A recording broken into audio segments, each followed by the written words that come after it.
Hello. I swear I didn't say that before. Hello, and welcome to our first Synergy of Serra live stream. We've got some big news that we've kind of gonna share with you today. But first, we're gonna make some introductions again, since we've already done it once. I'm Craig. I'm the marketing content geek at Calistral, and joining me is Andy, the community manager, and Julian, one of the founders and developers. So the big news, which I've said once, but everyone missed. I guess everyone else was on mute. It totally wasn't me that was muted. So the big news is we're lifting the non-disclosure agreement today. So that means you can actually go out there, play the game, if you have access. You can stream, you can make videos, content, whatever you like. We're also kind of launching our affiliate program where if you want to make content for us and share our videos and stuff, that's awesome. There will be kind of more details on that as we go. But yeah, I'm going to do some giveaways today, so people can also get some keys and stuff and get access to the game. You will see a thing popping up on screen with links to our Discord. We've got a very big active community on there, as well as links to the website where you can sign up and things like that. So before we actually kind of get too much into it, I am going to hand straight over to Julian, who will tell you a little bit about the game in general and how it plays. That's all it is. It's Proto Alpha and the Proto Stream. yeah, it is, isn't it? Oh, you know what? Me and Andy tested all this before. I was like, yeah, this is great. It's working. We've got it going. Now we can hear you. Thanks, Marcel. Perfect. Is it good? Inigo, ¿qué tal? How's it going, Inigo? All right. Yeah, so I know, don't want to, if you didn't hear me before, I'm Julian, who haven't seen me yet. I'm super happy to be here. I'm very, very excited to, show the current prototype game client that we are heavily testing with. For the people that have been here before playing already, thank you so much for putting all the time into the games and providing feedback. We just could make the game better and better. And I think for everybody else who got invite today, because we want to make sure that today is the time where everybody in the community should have access to the client and play it.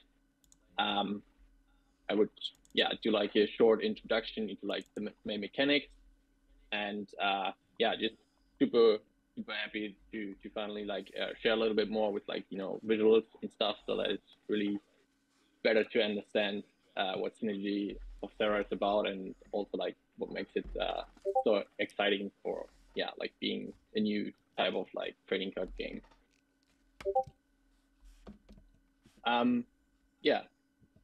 Should I just go into it, Craig? I guess so. All right. I'm not sure why the screen keeps going grey though now. Let me just check OBS. OBS seems fine. Don't know. Yeah. I suggest we just. Julian's showing now, so should be able to. Yeah, it seems fine. Okay, now we'll just go for it. Just jump in, but we'll yeah. So like I said, everybody who has been in our community for some time has access to the client now. You're also very welcome to share screenshots and stream the game. For me, it's personally super cool dream to, I don't know, maybe just have a Friday evening and go on Twitch and see some people playing Synergy of Serra. So I'm really looking forward to that. I mean, we mentioned it several times, but just again as a disclaimer, this is kind of the prototype that we have been testing with in the past. We already want to share because it feels pretty good in terms of the gameplay. I think visually it's also quite nice. there's a lot of things that, of course, have to be improved in terms of like feedback, which is not like the focus that we had so far. It's really just the client we always used to like play the game mechanics and like iterate over like months and years to get to the state which we are at right now. I can say for the whole team that we are like insanely proud of the current state, but then again, we are not maximally satisfied with where we can go. So we still have ambitions to, even improve and go better on the game mechanics. And also there will be more like footage coming of the kind of like real alpha client that we transition on at a later time soon. All right, this is a like full disclaimer.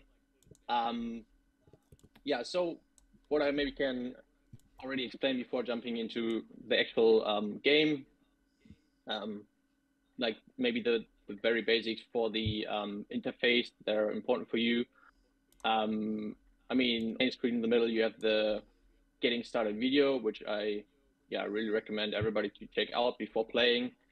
And we also have the game guide on the top left, where you find like kind of all the knowledge you need to play the game. If you just want to jump into the game, feel free to hit the play button and go straight into it. But then maybe you want to come back here to read about like anything specific, maybe how certain mechanics work, for example, how the faction points are generated, stuff like that. So you can kind of like always check this out. Then on the right side, you can kind of like see like who's online, who's playing. You can also click people's profile.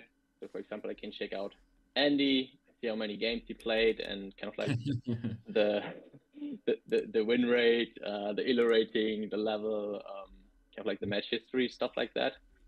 So that's also cool. Then we have the suitcase builder.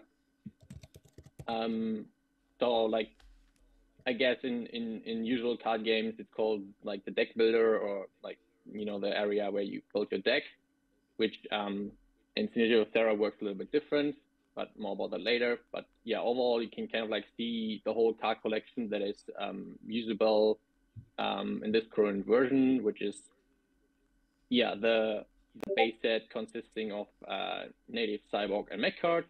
So all these cards are like usable for all, and that's like the set that everybody gets for free. I think it's like your first game, just get into the game. You have like a predefined suitcase that you can use for each faction, so you don't really have to bother with that. And like after you feel a little bit more comfortable, it totally makes sense to also build your own suitcase. Well, obviously you have the play button, which will just like throw you in a queue and then try to match you with like a worthy opponent. Or if you want to go into kind of like the practice game first, you can also use the lobby system, where you can specifically choose a person to play with. So that's more like, if you want to play with a friend and maybe have some practice, or you can just ask in the Discord server, like if anybody is willing to just have a first like beginner practice game, something like that. Also to mention here, like there's a bit of a difference. If you go into the main game queue, you kind of directly have the ranked match. So you can win or lose elo rating, and you will get XP for all the games that you play. And we also have a turn timer to just like limit the amount of time that you can think about, or just go AFK and get your coffee and annoy your opponent to concede the game or anything like that. So lobbies really like to play with somebody or from the community. Like no ratings, no timers, no stress. And then the last section is the leaderboard, where you can already see like, okay, who are the crazy people in Sage of Serra. So shout out to anybody who's already in here, and you can see quite a few people that played much more games than I did, even though I already played a lot. And you can kind of already go directly into the competition. I think that's like the most important part. It's just about the client itself, and I would guess we can jump into a lobby game for now. We just met with Andy, so I can kind of like explain the main mechanics of the game. And I'm actually currently a super huge cyborg player, so I will Maybe I'll use change the my suitcase suitcase. then. Okay, I'll change my suitcase. There we go. Because I like cyborgs as well, but I'll change them later. I really enjoy cyborg mirror matches, but anyway. Oh well, it's too late. Yeah. So like I said, I will go like on the rough ideas and mechanics, and I'm probably while playing more games or watching more games later on, you will probably get the more specifics of the game. What I would start with is that, and there it comes back to the suitcase. The suitcase kind of like exists with like 50 cards, and what happens before the game or like the battle actually starts is like that. In this game, my 50 cards and any 50 cards, they get like pulled to the table and get shuffled together, and they kind of create this kind of top area on the left, which we call the river. And at the top you can also see, okay, there are like 98 cards remaining, which kind of like creates the first interesting twist for Synergy of Serra, because both of us can basically play with the same cards, meaning I'm actually allowed to use Annie's cards, and Annie is allowed to use my cards as well. And that's a bit the idea of trying to make the game very much skill to win, because only if you have like the stronger cards or the more valuable cards doesn't necessarily mean then that you will just win the match like another player, but you really have to learn all the cards, all the strategies, all the factions, kind of like any combination that is possible to really be the best player for this game. Then, well, obviously down here is my hand, so these are the cards that I can play. I have my little Bugun, which actually you can unlock if you level up your character. So you can just change like the avatar picture, so to say. And down here you can also see that right now I have like 30 life points. So when they hit 0, I will lose the game, or other way around. Which should be very familiar to like other card games. Then we have 2 resources, where the left one we call credits right now. They're used to buy cards from the river, and the energy, which is the blue number, is used to play cards to the board. And basically every card has both numbers, and they are just like equivalent to the color what they do. So in this example, if I want to buy something from the river, for example, the street peddler, I just click it, and it reduced my credits by 1. On the other hand, like if I play the unit, for example, the dummy, then it reduced my energy by 1. And then, every turn, the resources will refresh, and they will also increase over time, so the battle kind of like it gets more exciting. So maybe next thing to explain is that whenever you buy a card, they kind of like go to the right side in your draw pile, which right now they are like represented by like 2 areas, but generally this is like the pile where you draw cards from. And as you can see, when I play power to draw cards, I get them from here. And the interesting thing about the draw cycle in Sage of Serra is that you start with 10 cards, where the 10 cards is the same for all players. So Andy started with the 10 cards that I did. And within, or like while we battle, we are just like kind of increasing our deck with different cards from the river. So I can, for example, already see that Andy bought some native cards, and he can see that I buy some cyborg cards. And this way, we kind of like, in the game can react to each other's choices and kind of make up the deck that we want to play with, which, yeah, is literally called like the deck builder. So there's like no pre-construction. What's interesting, when I finish my turn, I kind of like just drop all my cards into the draw cycle again, and I draw 5 new cards. So commonly for other games, like, 1 card per turn, here's like, up to 5 cards. You can also keep a few cards if you want. You don't have to. But this way, you go really fast through your deck. And when you're through, you will just draw any cards that you previously played already. So if there's a unit that dies, or if I play a power card, they kind of like all go into my draw cycle again, and I can like play them over and over again. Example, now Andy killed my dummy. He will go into the cycle, and I can draw them again. I can play them again as well.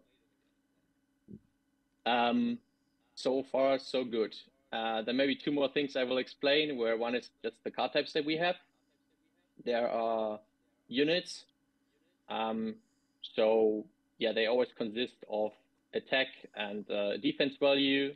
You put them on the board, and when you attack each other, if the attack value is higher than the defense, the unit will be destroyed and go back to the cycle.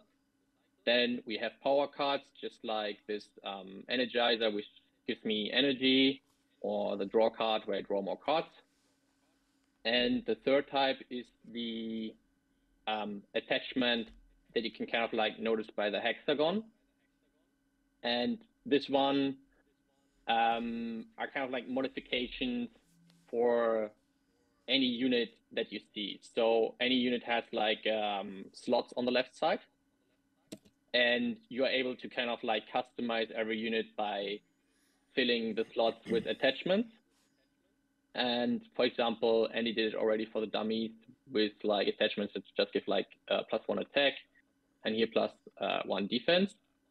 The cool thing for the attachment is, first of all, you have like all crazy kinds of like combinations, because for example, like the Lucky Scavenger, he has 2 slots. I can put any 2 attachments that I find inside, and this way can really create some interesting combinations. What's also cool is that when a unit dies, the attachments stay in the slot, and next time you draw this unit again, you already have kind of like this customized version, and you maybe already kind of like build a certain strategy around that. So yeah, I think there's already quite a lot. Last thing to explain for the mechanic, and I mean, you can already see that, well, first of all, you have to understand the mechanics a little bit, but usually, like, you play 2 tricks, you understand how it works, but it's not necessarily very easy to then, become very good. Last thing to know is that you have this squares at the bottom right, which are representing the faction points. And yeah, there are like different ways how you can earn faction points. Like I said, the details you can also like read in the guide. It's basically like through buying cards and through keeping the board control. But the very interesting part is that when you reach a certain amount of faction points, for example, on Andy's side now, you can see these 2 avium saplings. They each have an enhanced value, which shows in this purple number. In this case, it's 20. So when you get the amount of faction points in your in this specific faction, for example, the saplings are native cards, which is the green faction, then your unit will enhance. So in this case here, Andy has 22 points. So any native unit, also the board-eye tickling, that requires less than 22 points will enhance. And that unlocks kind of like the evolved form of the unit, which in this case is basically the same thing, 1 attack, 1 defense. But on top, these creatures get the charge ability, and they can attack right away when you place them on the board.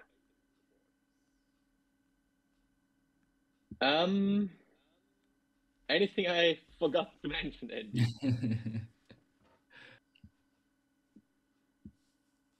I don't know. It'll come up as we play, I guess. Yeah. Yeah, I was going to say, I think you've kind of mentioned the kind of overall mechanics, you know, it's just about kind of defeating the opponent and that kind of thing. I think a lot more of the kind of smaller kind of mechanics to everything will kind of come up as you guys are playing, and I start kind of spectating some of your games. Stuff like the training, the charge, other things like that. So yeah, I mean, yeah, I think. Do you want to finish this game first, just so we can see, or it's up to you guys whether you want to kind of jump in and start playing other people. Sure. I mean, it's not like that I paid much attention, but that's fine. But but I will Because I don't need to pay attention. I I'm just will going to beat everyone anyway. I'm so good. I will I will take the challenge.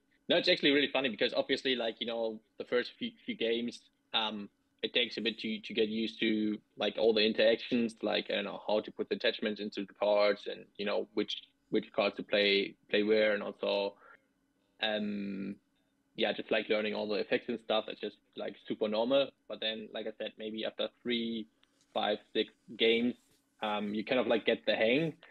And like I, for example, already noticed like how important it is to just pay attention to what my opponent bought, because then you can react to it. For example, in this game, I maybe feel like, okay, seems like Andy is, you know, buying a lot of cards that he can kind of like rush me down with. And if I notice that, I can, you know, try to maybe counter a strategy with like units that can protect my avatar. Um, yeah, or just like anything that I want to strategize against his rush that he's potentially playing right now.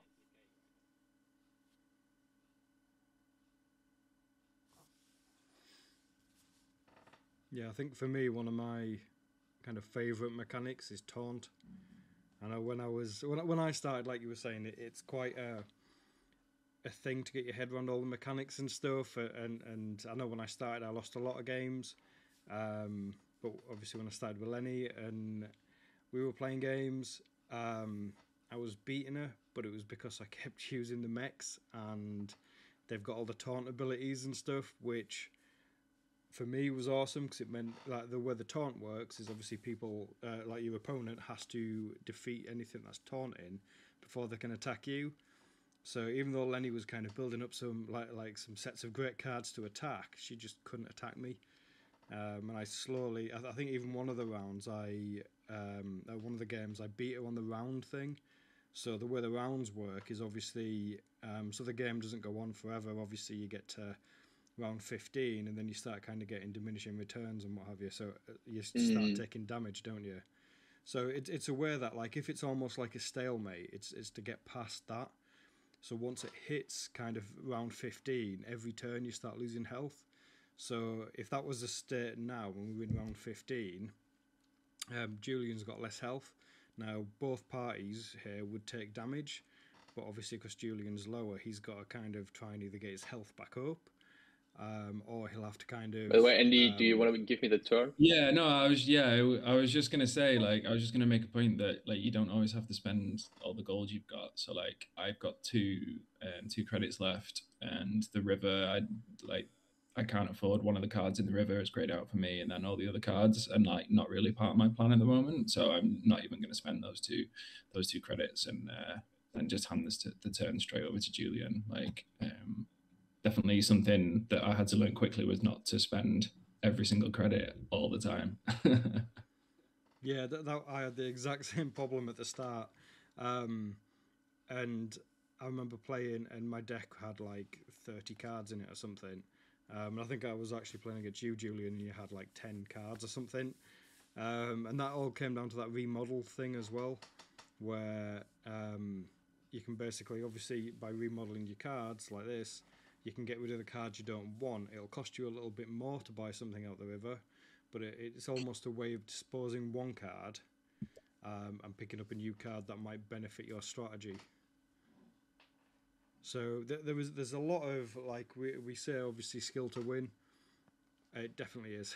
Um, it takes a lot, and as much as I'd love to say, yeah, I get this game, I understand this game, but I will never ever say I'm good at it.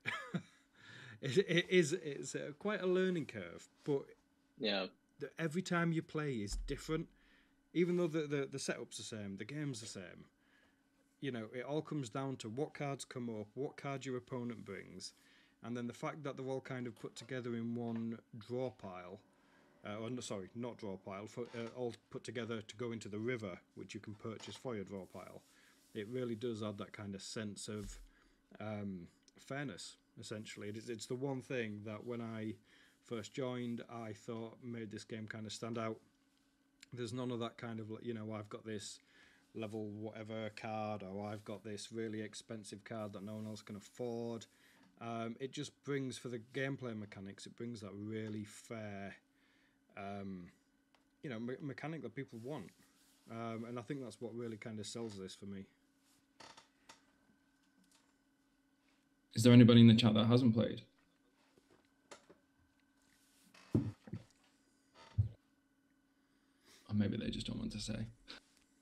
I mean, they're playing right now because everybody can play, right? Yeah, true. Yeah, exactly. Yeah, It's possible. Oh dear. Sorry, are you? No, I was just doing thinking good? like if you don't have a round timer, I would just like think about the order of play for like ever. So Yeah. maybe I would just go ahead My with It's like those anything. games of chess that go on for like years. Yeah. That's good to see this. Somebody's watching that hasn't played yet. That's interesting. That's cool. But it's funny what you described, Craig. Like I mean, even somebody made the joke, the typical journey to get into the game, which I don't remember 100%, but it was something like, okay, first you just jump into the game because you feel like, hey, it's just another card game.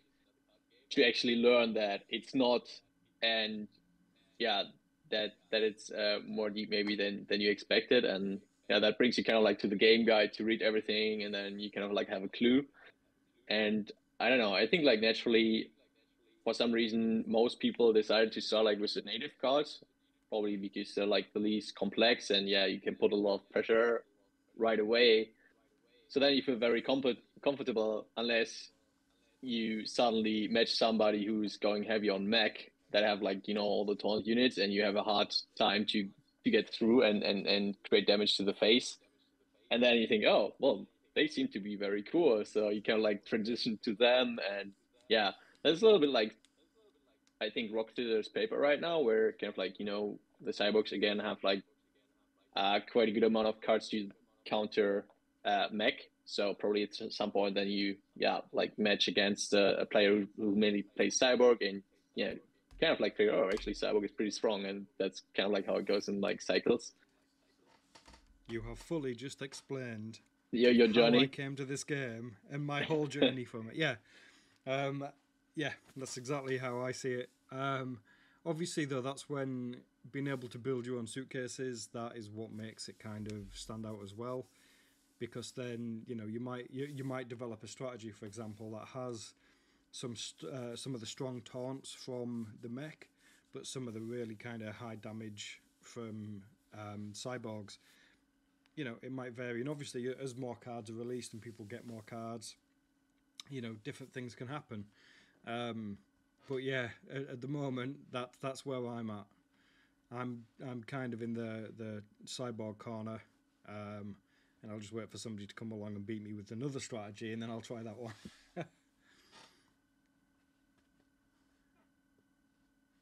It's not looking good for you, Julian. Yeah. Because like I said, like at some point I was like, oh, seems like any like puts a lot of pressure with like native rush strategy, but I didn't really pay attention, so not sure if I bought the right card to begin with. I'm sure I think you would beat me normally under normal circumstances. Let's say that. When he's not distracted trying to explain what's going on. Yeah, I don't think I've beat either of you guys yet. So, you know, one day, that's the dream.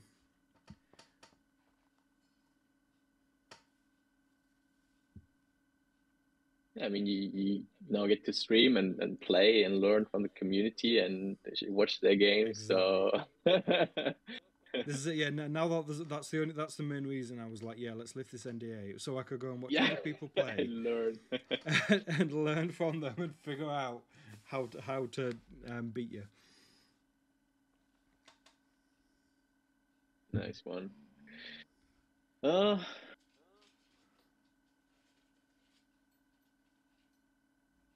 hmm.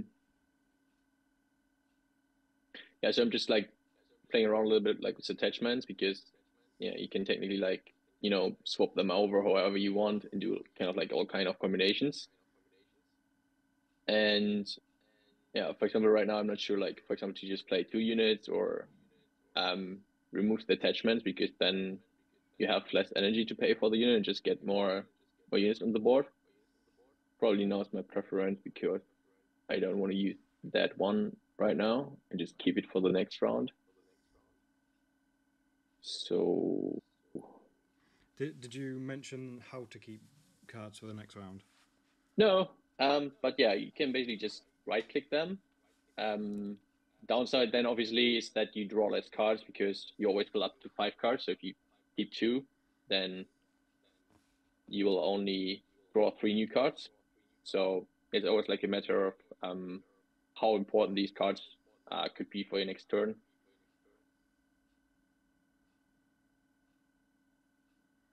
You see, I found that quite useful because there's a few cards which allow you to heal. I can't remember the card off the top of my head.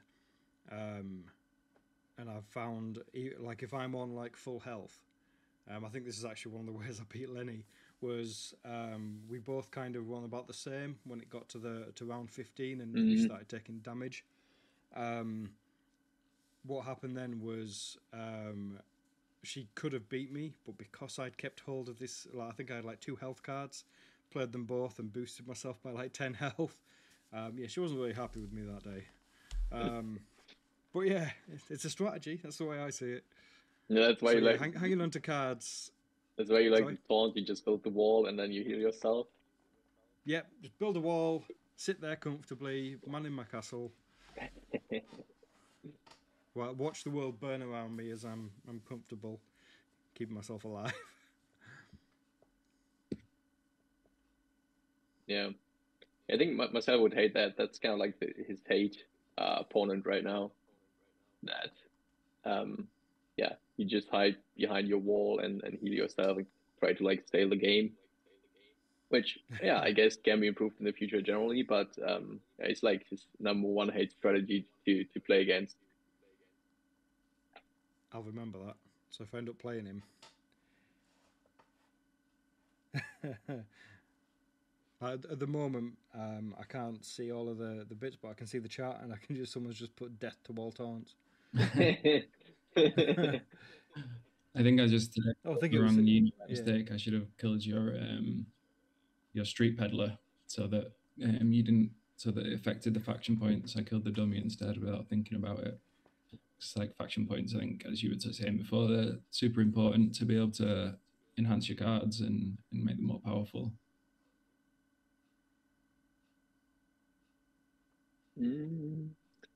Yeah, the enhance feature I think is really useful.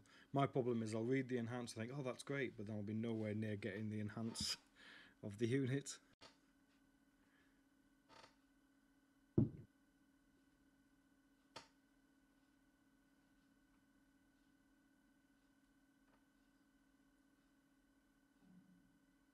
Yeah, don't feel like anybody of us brought cards to heal myself to the game.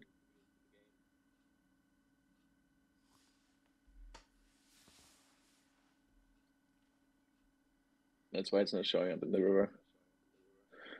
Oh, by the way, I don't know. I usually don't notice anymore at all, but if anybody wondered about the dummies, why they have the head of Marcel and me on them.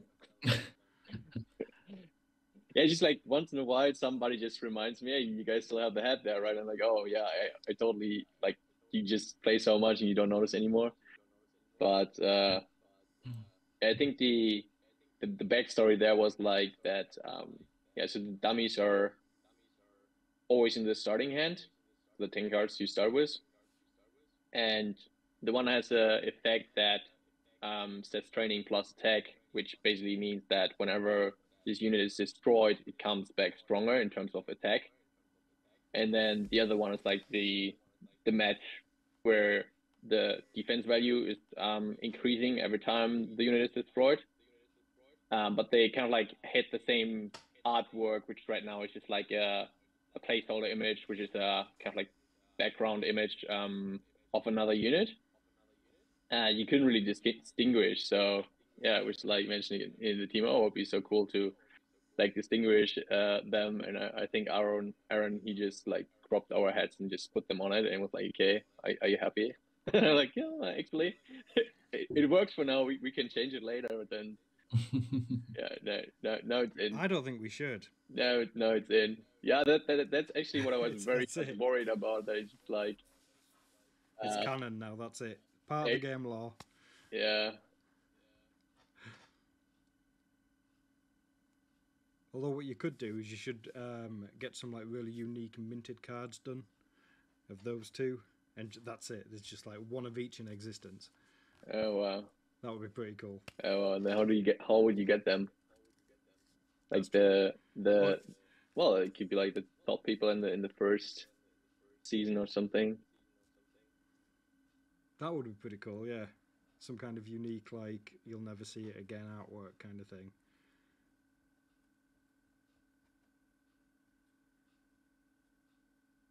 I must admit, I think you're holding on very well here for this.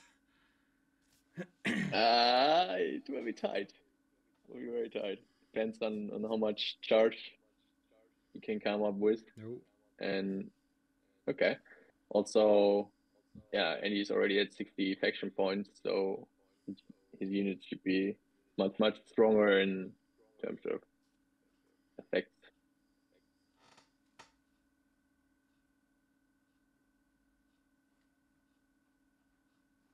You check if you have lethal, Andy. Lethal? Yeah. Yeah, I mean, it's only 7 life left. Oh, yeah. Yeah, I've been dragging it out. You just went straight for my plasma shield.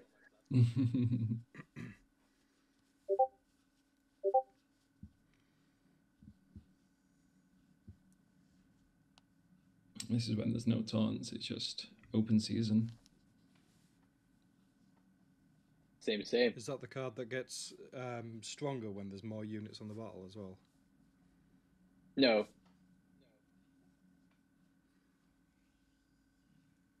Because I liked him.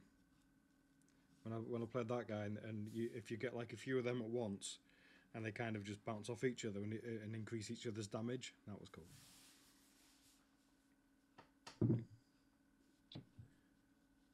Okay. There we go. Oh, there we go. First taunt. Yeah.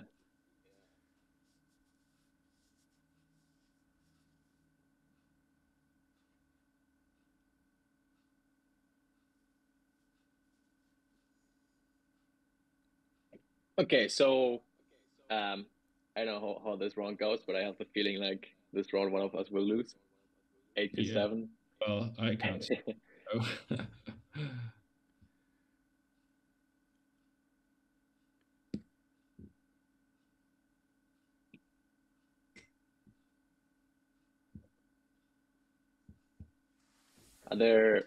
I'm actually not in the chat right now. Are there any questions regarding the gameplay, strategy? I don't know, favorite cards, mechanics?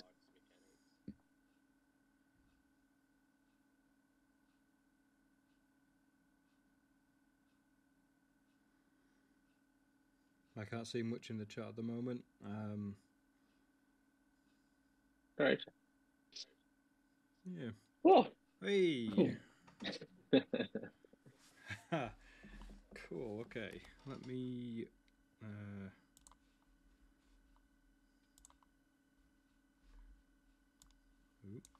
Just have to move this out of the way for a sec. I'll probably go grey again. just go back to that for 1 second. Okay, let's go to this one. Nope, this one.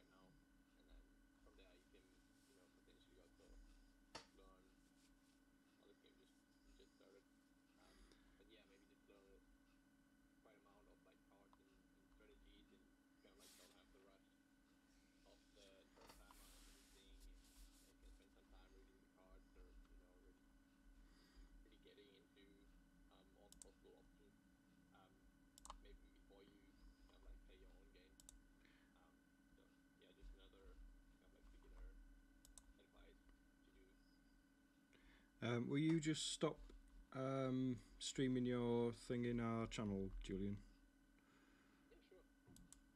Cheers.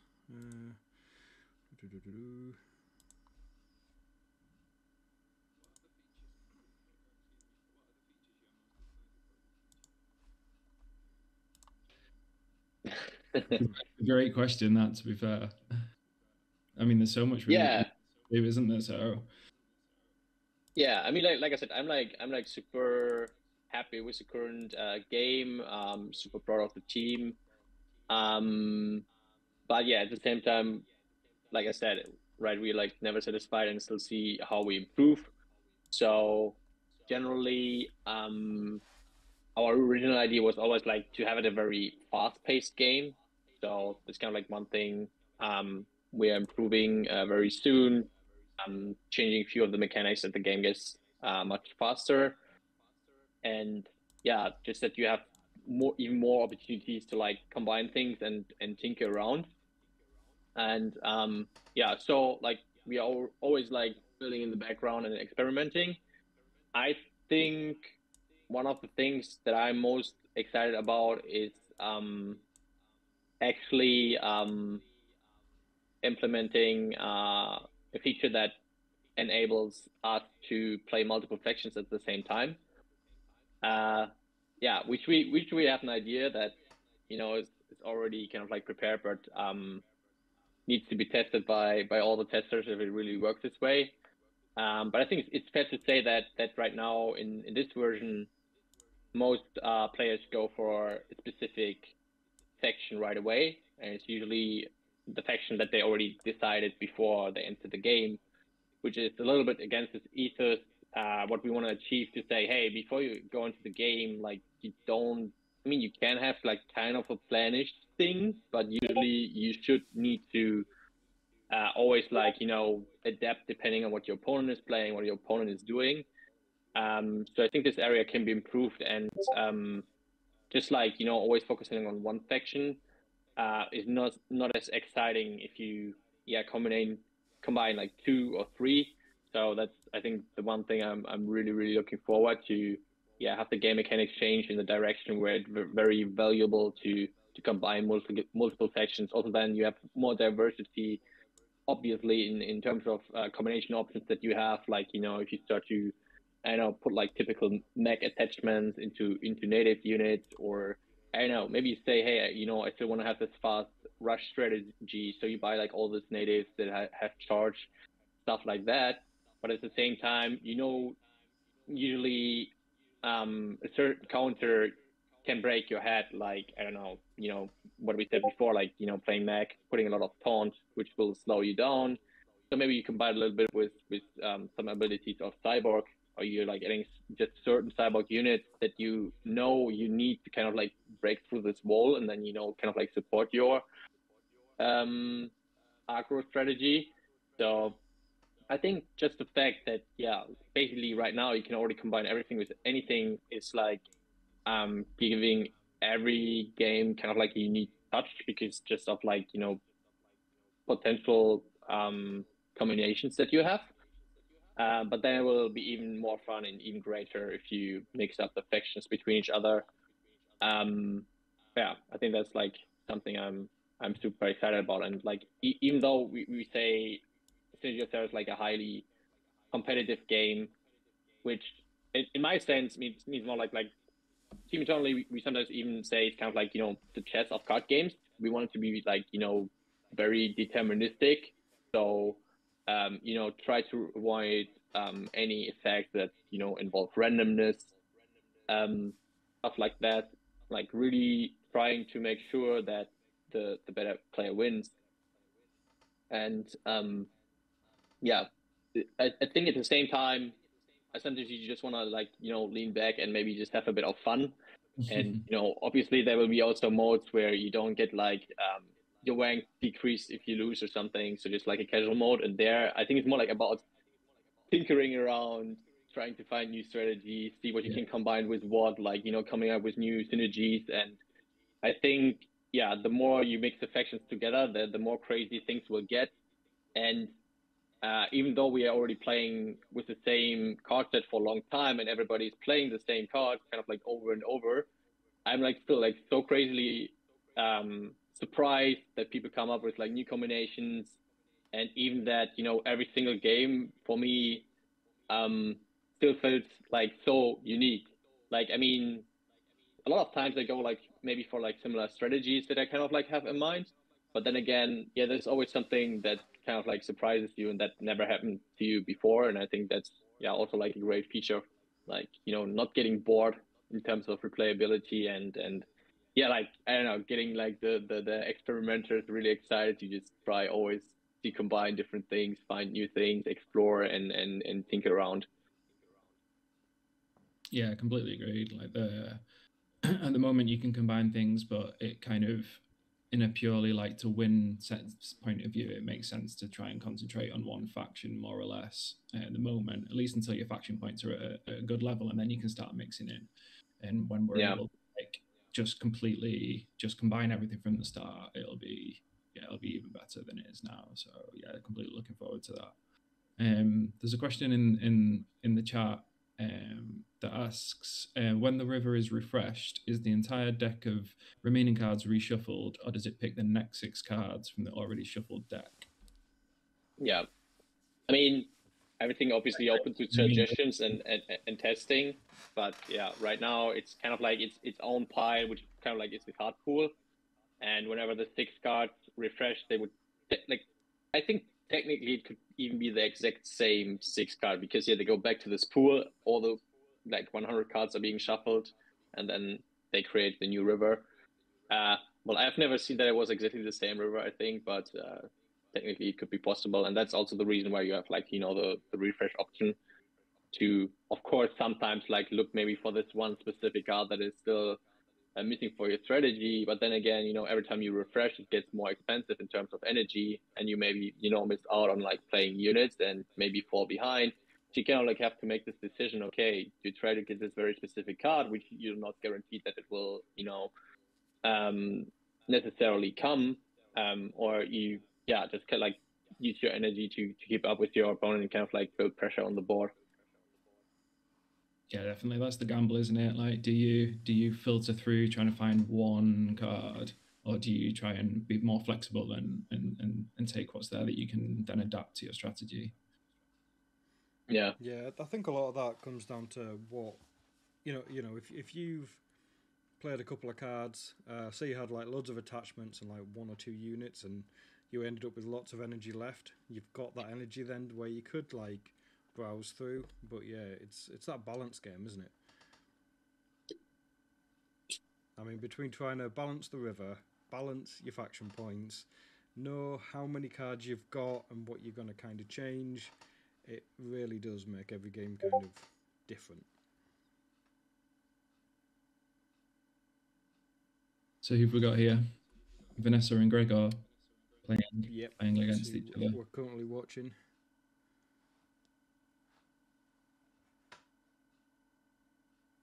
So like immediately looking at the game, the first thing I do is look to the faction points to get an idea of the different kind of cards that each player might have, and you can see that Gregor is like mostly cyborg with a little bit of mech, and Vanessa is kind of split evenly ish between cyborg and native.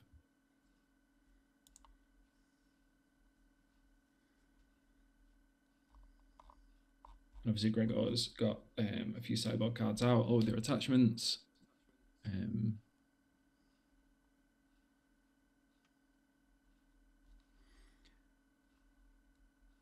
Cool, okay. I think we should do a little bit of a giveaway. Let's give some keys out. Sure. Again, I've been seeing in the chat as we've been looking, you know, some people have either played it or have been following it or whatever. Yeah, so let's give some keys out. Obviously, if you've already got a key, by all means, take the key, give it to someone else. Share the love, as they say. So let's have a look. Let's make a quick giveaway.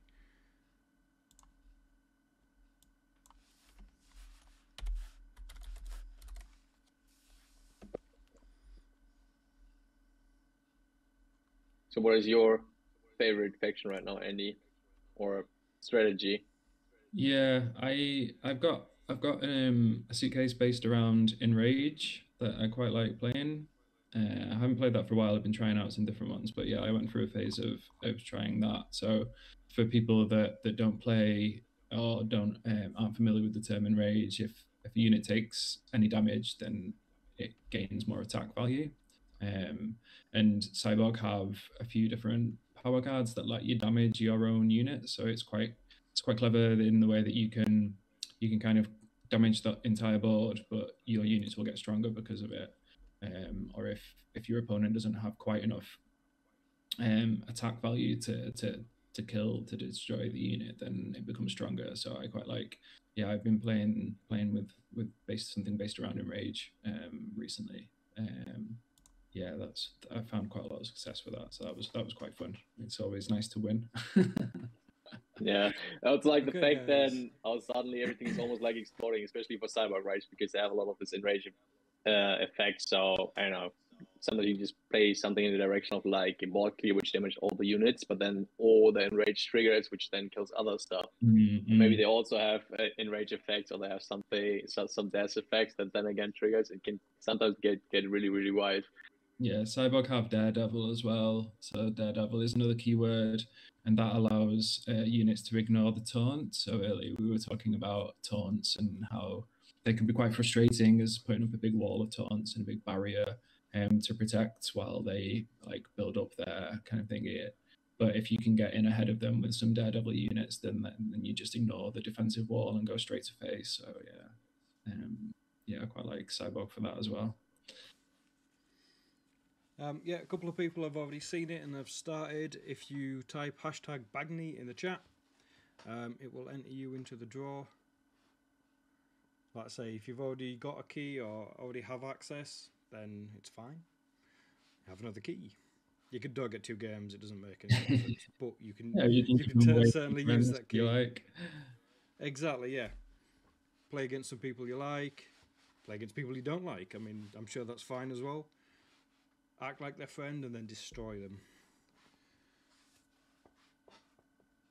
How do you build your cyborg suitcase then, Julian? Good question. You have to check it. I'm going to listen intently to this because I need to know how to win. Yeah, I mean, it really depends. So, definitely it's mostly cyborg cards. So I guess I don't know, maybe 44 of the 50 cards are cyborgs.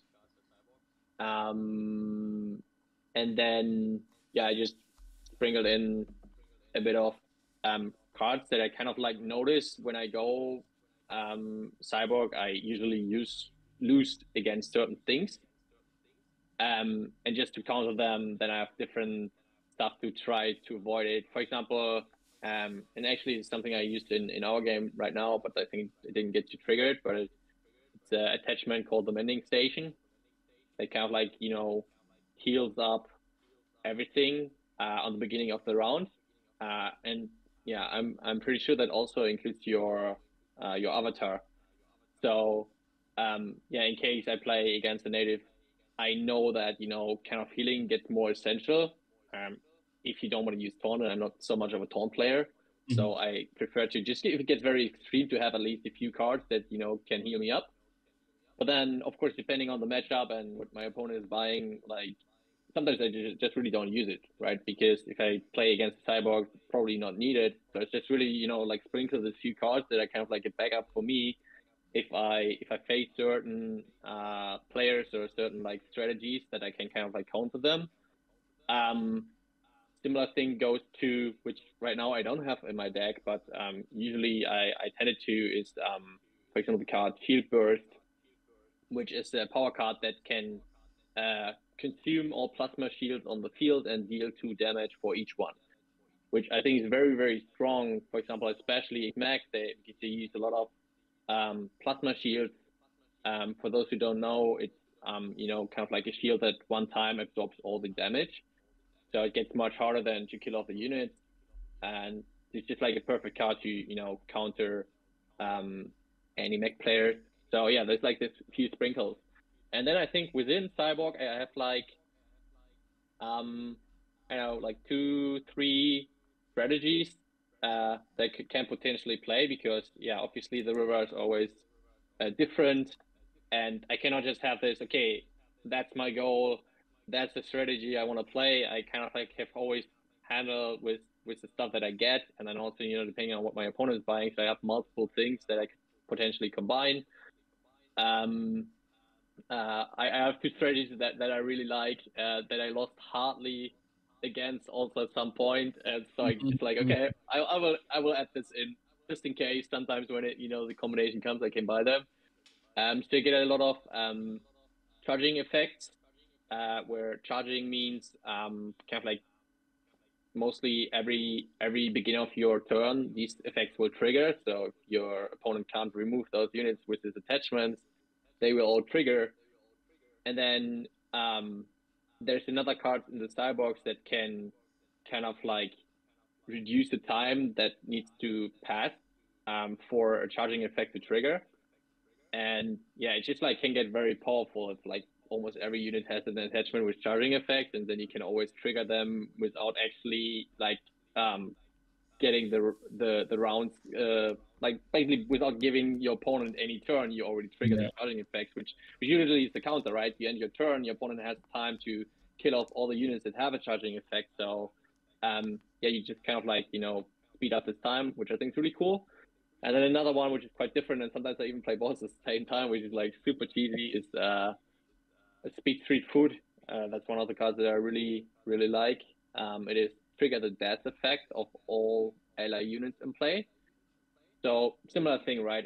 Especially because it's kind of like the characteristics of the Cyborg faction. They're kind of like a little bit of this, like, crazy guys, and they usually do like they can really like buff up and get very, very strong, but then at the same time, because they're so crazy, there's so many effects that just damage themselves or they destroy themselves, and that's why they also have a lot of death effects, which kind of like is their identity, right? To create a lot of damage, but then at the same time also like kind of be destroyed in many cases. And then yeah, like besides the effect already triggering when a unit is destroyed, with the Speed Street Food, you can also like, additionally trigger those effects. And yeah, there's like a lot of stuff that damages the whole board of the opponent, and you just like, I don't know, put out like a massive amount of like damage.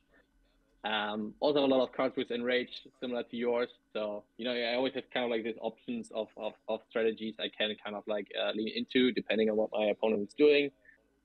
And yeah, I think I just enjoy the fact that Cyborgs can get really, really crazy if you combine them in the right way.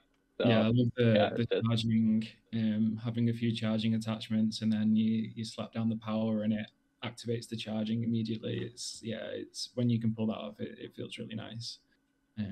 Yeah, frustrating if you're against it as well. And that's why I said before, like actually Cyborg Mirror is my favorite matchup right now, because they're so crazy and there's so many effects that trigger on like the beginning of the round, or on death, and many effects like explosive barbecue, which just damages the whole board, like not your opponent but also your own units, which is sometimes really cool because you then enrage all of them. but yeah, both have this crazy effect, and they partially trigger each other. I just like how crazy it's like exploding and going super crazy.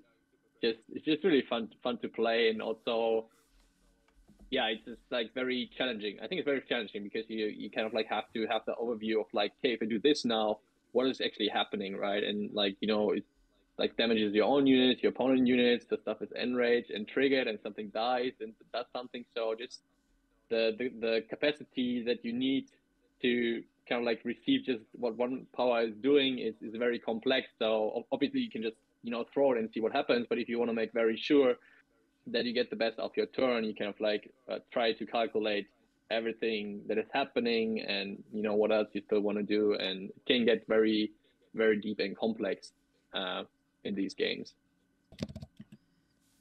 Yeah, I think that explosive barbecue is got to be one of my favorite cards. Whenever I see it, I think I just buy it just for the fun of it.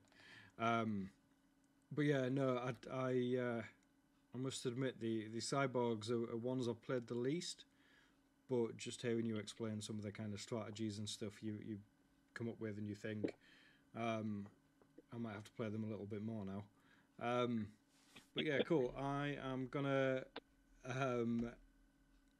pick a winner. Well, I'm not gonna pick a winner. The bot is. I'd love to hear people that are in the chat that play a lot, like if they want to let us in on their on a favorite strategy of theirs and what cards they like using. So obviously, like we chat a little bit in the Discord channels, but like it'd be really nice to have like a conversation with a few people, seeing if they want to volunteer any of their secrets. Yeah, one thing I've recently seen, which then we also know like a little bit in the patch. I'm not sure who it was. I think it was Cusp, who's also like leading the leaderboard right now. I think what he did like in the last version was playing the Craze Reloader, which is also a Cyborg unit. Yeah. And this one, has the ability to kind of like remove attachments that you already have on the board back to your hand, and you can kind of like can attach them to another unit and play them over again.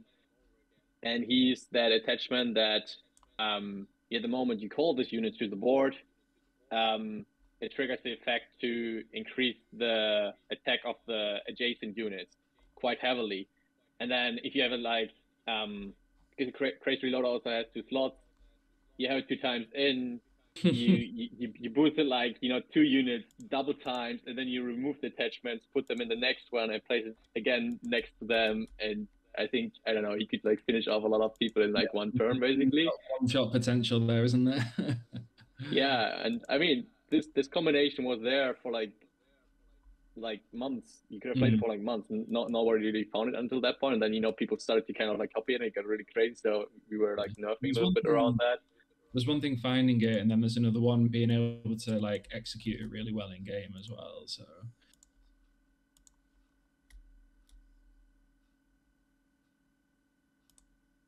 yeah, I think it's really fun part that like I was even kind of like saying that at some point, like I'm pretty sure because like I got wrecked so badly by a lot of cyborg strategies, which I think partially showed me how powerful they are, convincing me that I should swap, because first I was like, they don't seem so good, la la la. I just say just more challenging, and you have to know much more to play them in a very good way. So yeah, it was just like starting to switch to Cyborg, and I already had the feeling that okay, that's going out of hand in like a few weeks, because more people will see how strong they are, so they will also switch, which then shows more people how strong they are. And I think it was quite obvious to see that we have to nerf them at some point, which then we did a little bit. I think they are still insanely powerful, and yeah, my favorite faction right now. It's also funny, but yeah. It's funny how the meta can change without any like patch updates as well. How like people will start playing one faction and then they will find a reaction to that faction or that combination within themselves, within the community. So like regardless of patches, like the meta can still kind of change. But I always love the thing that you always say, like the like every card needs to feel overpowered, every faction needs to feel overpowered. Yeah. I mean, we rarely nerf stuff. Like usually we just try to buff everything else that is not so heavily played. So of course, yeah, we like have all the statistics around that, and yeah, we can just like always buff the cards that are not so popular. And yeah, sometimes we did, and then still like people don't really play them because they just haven't figured it out how to use them, and then we buff them maybe again, and then somebody figures it out. Suddenly they're way too strong. So yeah, only if it's really almost like game breaking, we tend to nerf any cards, but otherwise like it's always like buffing. I think everybody, yeah, every faction, every strategy should be viable to just feel very very powerful, and then kind of have this like powerful against powerful. Yeah, that makes like all the epic matches. yeah, And exactly. You can yeah, either buff it or you can buff its counter strategy, and that's the way we generally try to prefer to do things, is to buff the counter. So you can be powerful with this one strategy, but it just means that people have to learn how to counter it. yeah, You see, I think that's a good way to go about it as well. Rather than kind of reducing everything, it's more about that kind of building it up. As well, congratulations, Barabong. I think that's how you want your name pronounced. Strange but lovely name. But yeah, every so often I will keep doing that. It's still running. Is the giveaway. Every so often I will just jump in and keep giving out a new key for people to potentially get.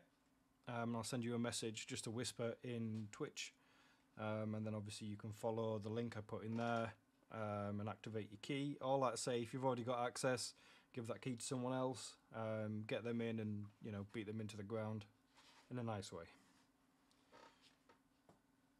cool. If there is such a nice way.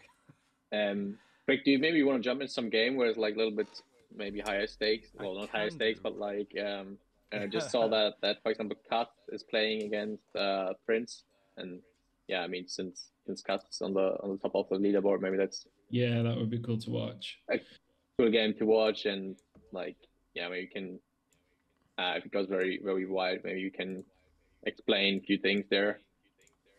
Yeah, let's have a look. If we have to. Yeah, we should probably say, like, I think Julian already mentioned the game guide and the getting started video. If you are new, we do recommend like checking out the video and the game guide. Give that a watch. It's got subtitles on it, so you just need to select the subtitles if English isn't your first language and you feel more comfortable that way.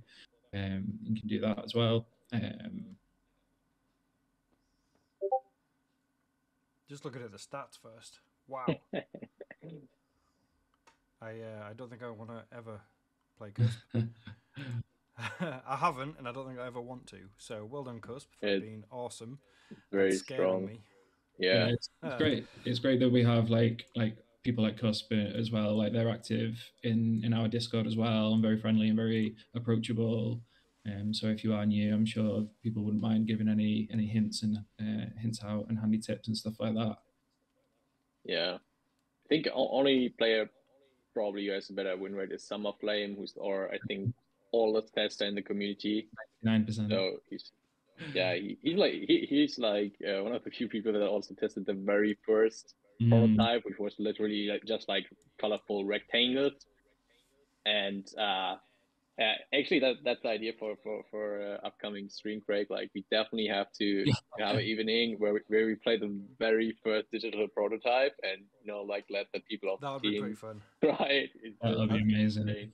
I think there's no way you even like there was literally no way to know even how to interact with stuff. Like there was no feedback, nothing, and all the cards they were just like combination of numbers as an ID, and you had to look them up and like a table to actually see what they do, because this way we could change it faster.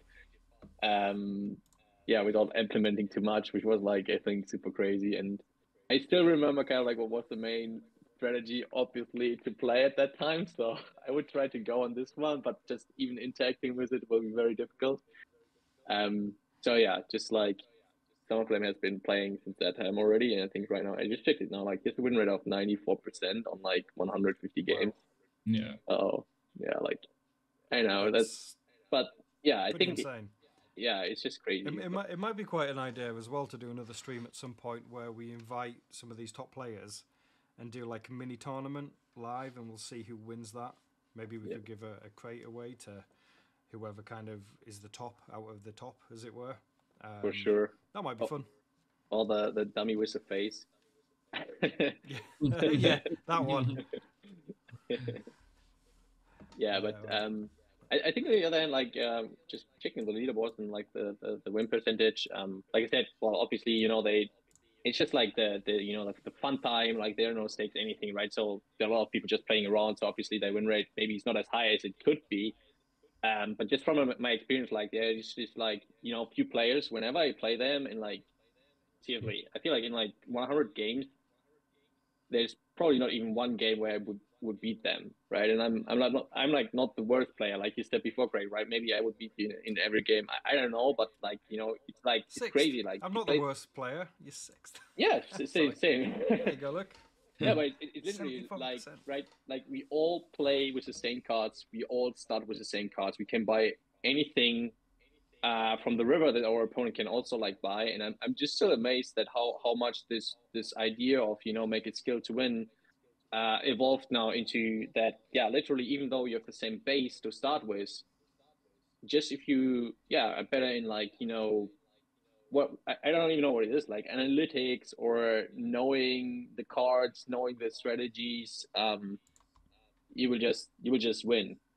Right, so that's why you can like say a little bit of it's like the chess or card games. I guess if you have like a much better opponent in chess, there's no way you can win, like even if you play 50 games, right? It doesn't make it better because there's just no randomness that will help you out to get lucky and win, which obviously you can't ever always remove from a card game because your things like your deck is shuffled, or even what is random in the river. I mean, there is still some extent random, but yeah, we're just very heavy on like like I said before, have it very deterministic of the card effects. It's not like okay, hit two random targets with one damage, stuff like that.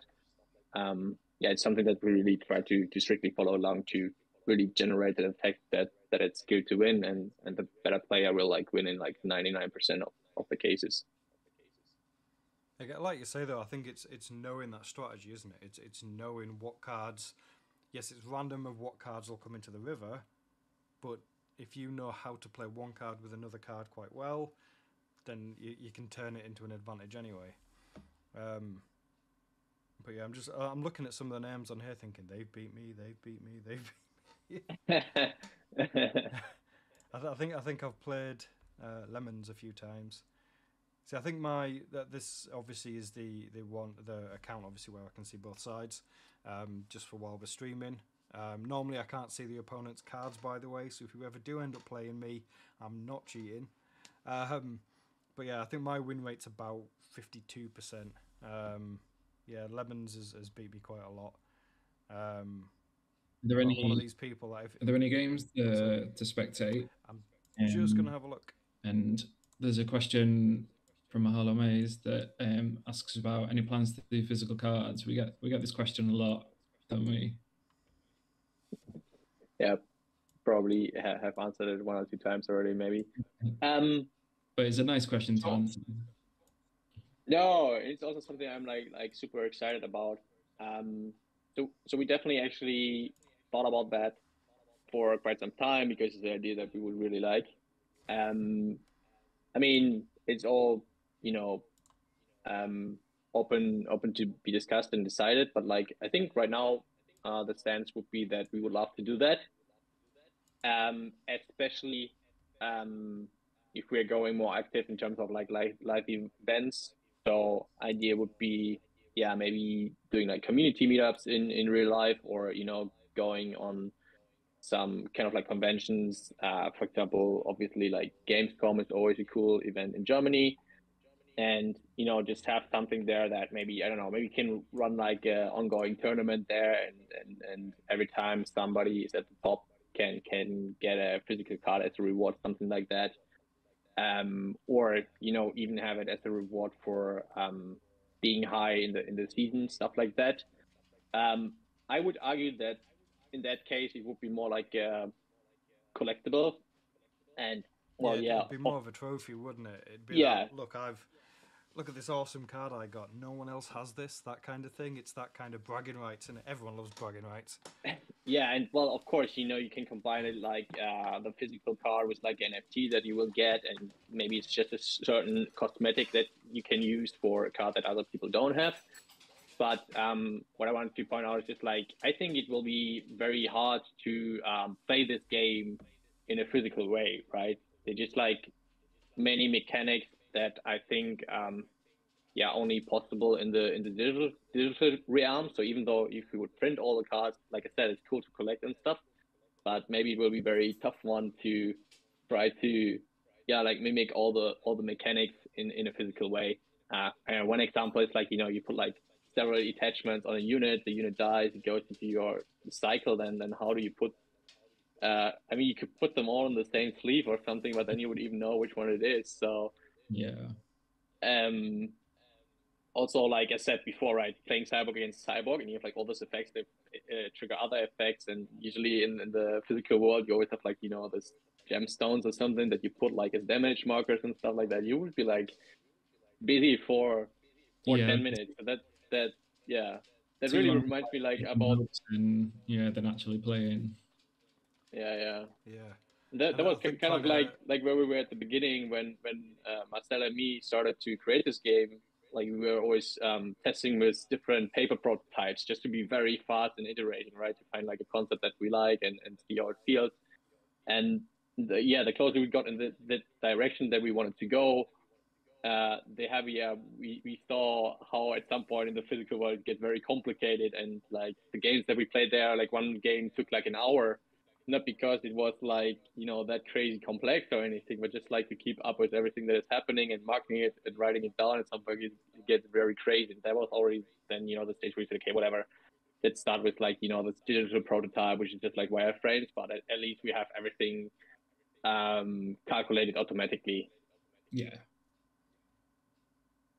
I think it'd be difficult as well with the river, definitely. Like just simply knowing, if you brought your deck of 50 cards for your suitcase and someone else brought theirs, how would you know whose is whose? Once it gets mixed together, it'd just be chaos. I'm sure that was mine. If they're right, you know. Just lose it. It's just your little name on the corner of them all. Yeah. Are we still But planning to have people's names on the cards when they're playing, or is that? Yeah, sure. Yeah, Definitely. That's a nice feature, isn't it? So you can actually see when you're playing whose card, if you're playing like a card that you brought to the game, or if you're playing with a card that someone else brought to the game. And I think there will be nice satisfaction in like destroying somebody with their own card. Yeah.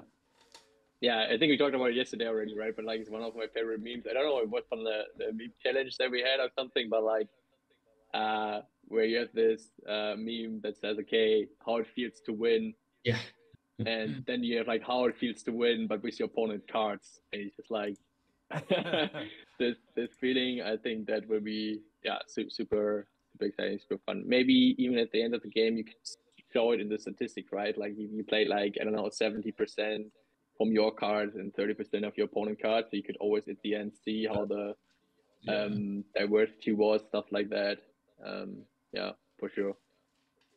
Do you know what? I'd love to see somebody beat somebody else with over 80% of the opponent's cards. That would be a fantastic thing to see. I think that's when they'd get one of these kind of dummy cards for real. Like, yeah, beating somebody with their own cards would be great. Totally. Like I had a few games like that, and I think it's very overwhelming because, I don't know. Like I said, I play Cyborg maybe, and it's full of Cyborgs. There's almost nothing else, and then I get into the game, and my first river is only native cards because my opponent bought a lot of natives.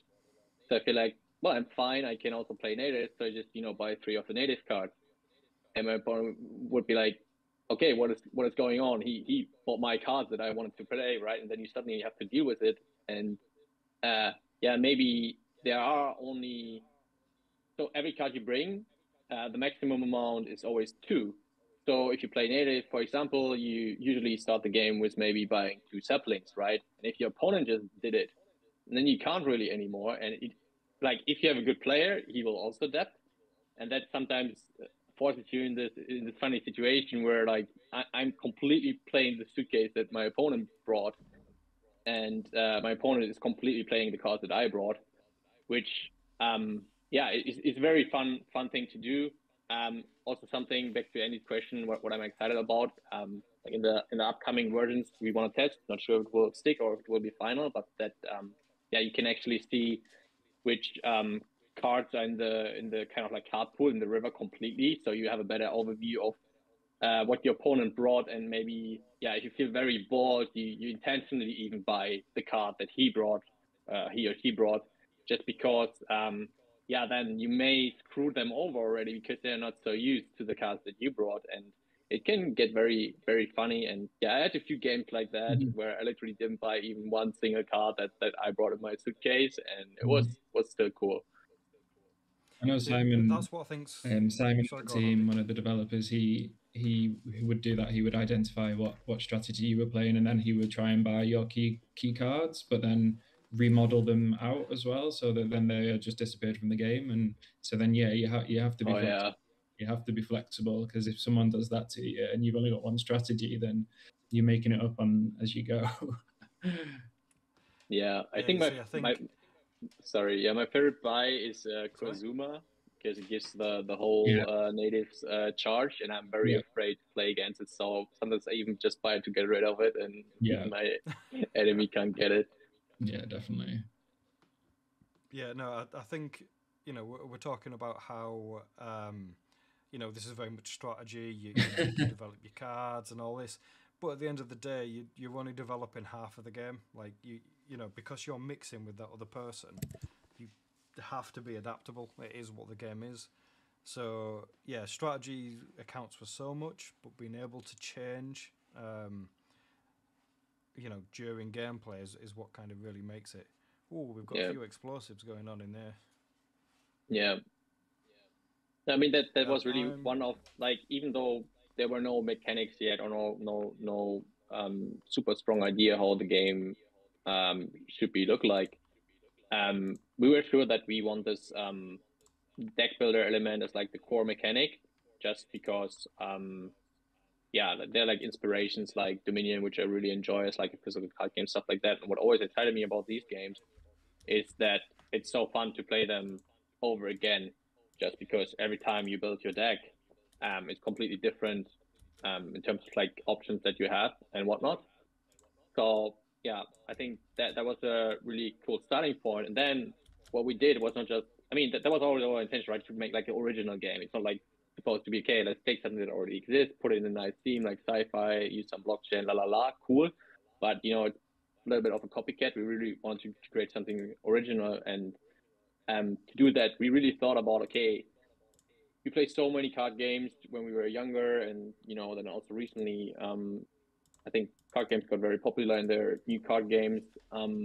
But yeah, a lot of them go like in similar directions, and we just really try to pin down what is the stuff that we think can be improved.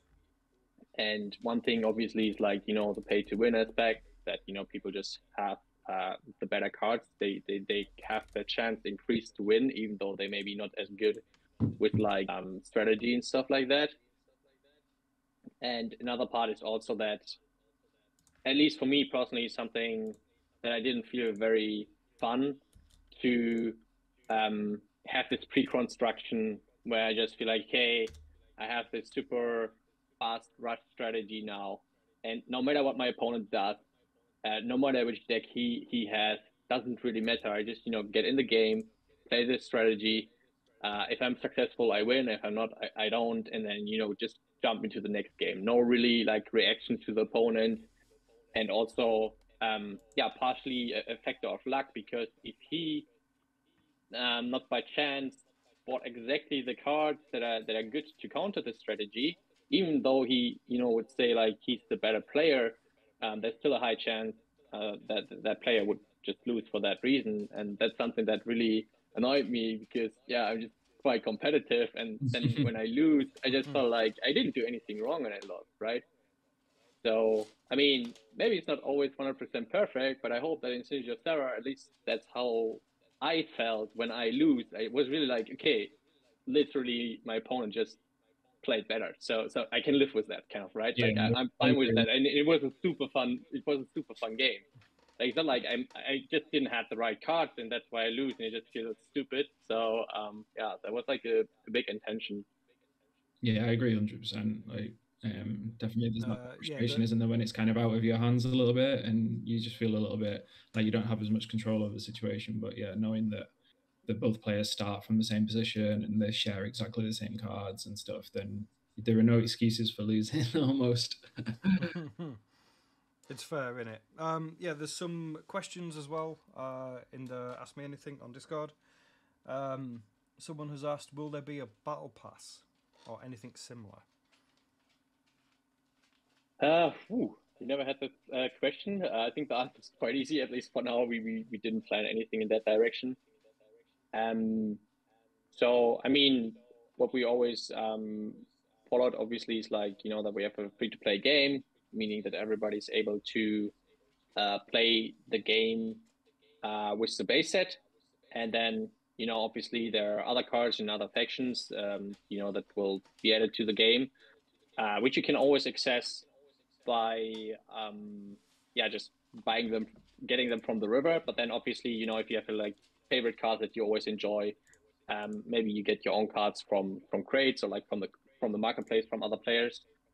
And then I mean, in terms of like cosmetics, we plan more like in a direction where we kind of like try to create this like player owned economy. So in our vision, it's like there's a lot of like customization um, around cards and around the playing field, but we hope that, yeah, everything can be kind of like, you know, crafted by the players or be won by the players. So it's not just like, yeah, cosmetics that are being sold, but you can kind of like, you know, achieve those. And yeah, in terms of kind of like the seasonal reward that we want to have, because yeah, we want to, you know, have the ranked game mode as our main game mode, and there you also like earn seasonal reward, which just like, you know, like everybody can participate in. You would have let's say like on a monthly, on a quarterly basis, the seasons, and there will be like, you know, different blockchain rewards that you can achieve through just, you know, getting high up at the leaderboard.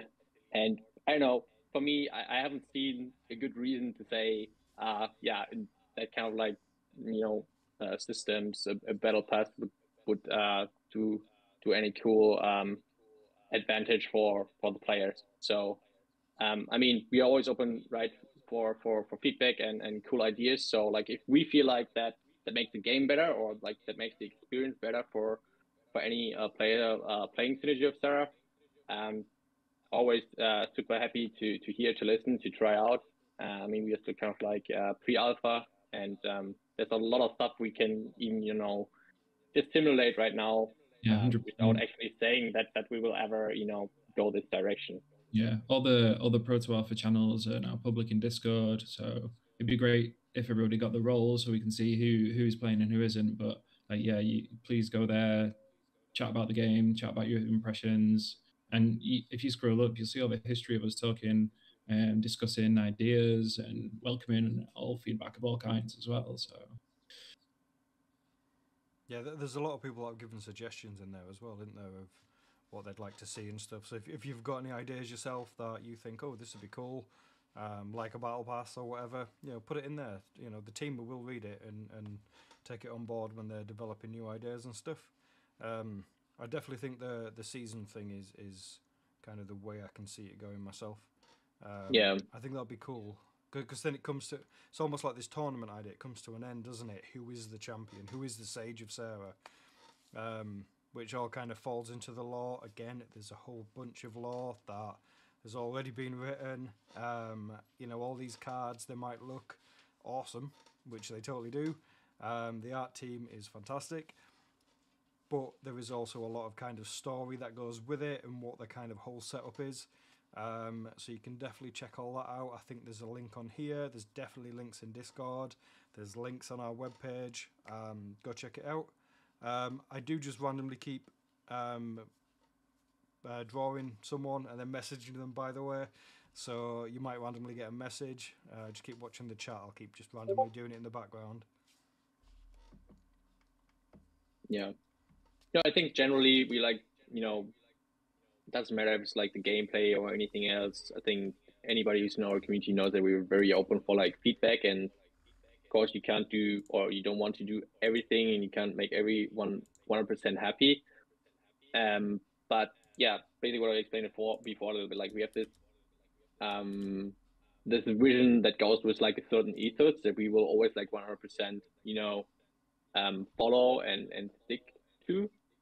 But yeah, any like if it doesn't go against it, like we're like super open, you know, for ideas and suggestions that come from the Unity community. And I mean that's also the reason why we go already public with the game right now.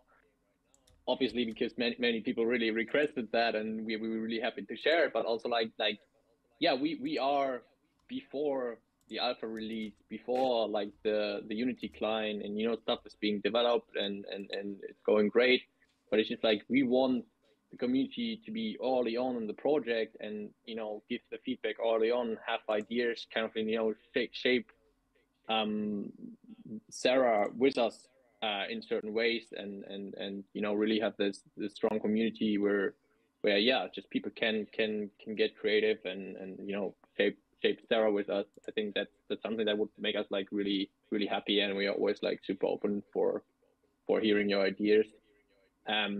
Yeah, I mean with the ethos, like I said, right, there was a time that like so many people entered our community, and they were all so much in favor for pay to win. They were just like, oh yeah, like I just want to buy the good cards and be a good player, and I don't want to hustle for it or whatever. And of course, then it's not the suggestion we can follow along, because it's not the core what makes our game. But other ideas, like yeah, why not? If like I said, it makes a better game, or like it makes